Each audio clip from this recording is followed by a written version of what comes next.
A few months ago, I restored a kitchen countertop for clients.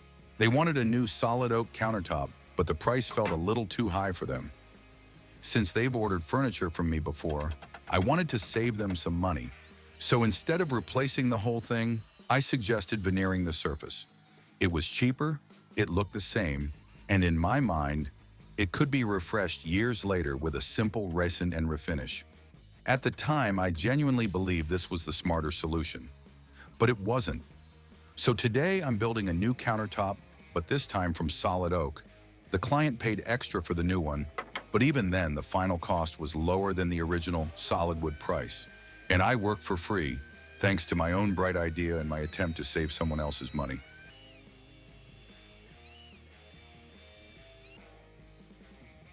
Now I'm making this countertop from 2 layers of solid oak, glued together for thickness. This structure will make it more stable and much less prone to warping. I'll also add metal stabilizers and make deformation cuts to relieve tension. You'll see that later. The veneered version itself wasn't a bad idea. It can work, just not as a kitchen countertop. Constant moisture, and in this case, the house was kept at around plus 28 degrees Celsius. That combination killed it.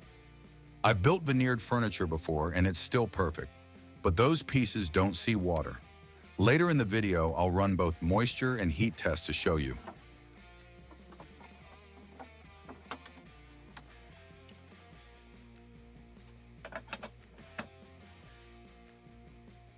By the way, I recently left a toxic job, and now this channel is my new runway. I'm going all in on woodworking and YouTube now. More builds, more tests, more chaos, and a lot more videos coming soon. A like or subscribe would mean a lot. And if you have ideas for future tests or projects you'd like to see, drop them in the comments.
Here's a metal stabilizer, just a simple steel angle bracket.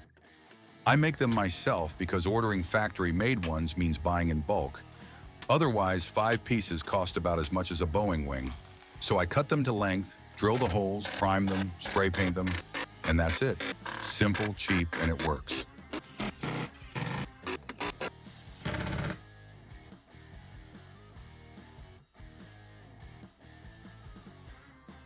And here are the deformation cuts I mentioned earlier. They go about halfway through the thickness of the countertop. A few cuts like this give the wood room to move instead of cracking or warping. And that's it. Hopefully this countertop won't cause me any more trouble. Now it's time for the fun part. Let's torture test it.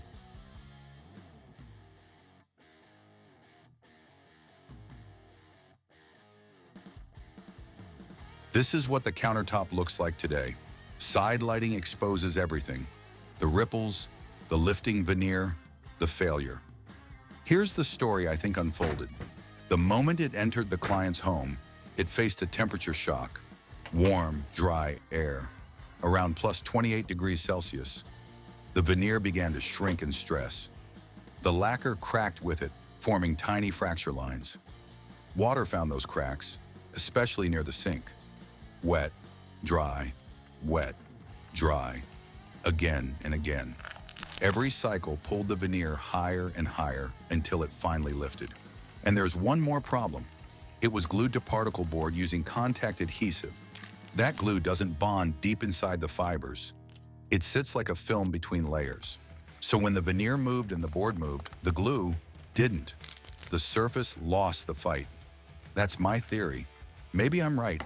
Maybe I'm missing something.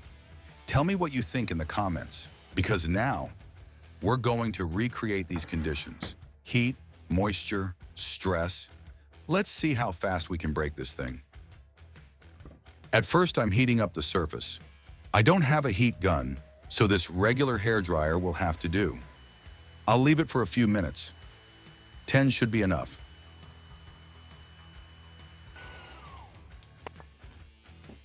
Now I'm pouring warm water on top and letting this puddle sit for about an hour.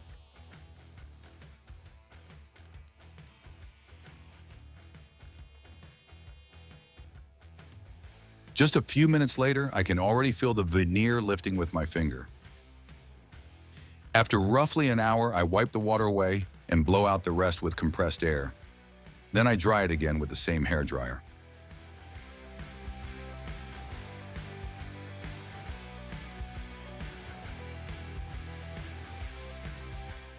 The camera doesn't show it clearly, but give me a second. I'll show you everything with side lighting.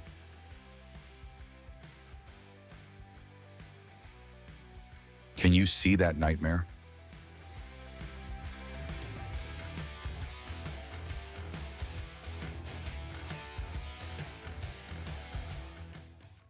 And now, the moment of payback for my wasted nerves.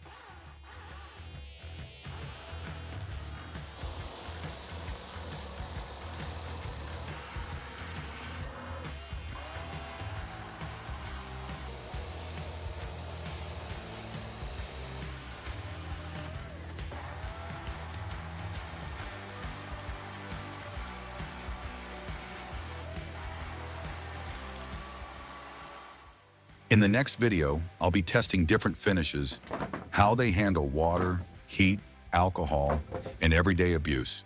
So hit subscribe so you don't miss it. See you in the next one.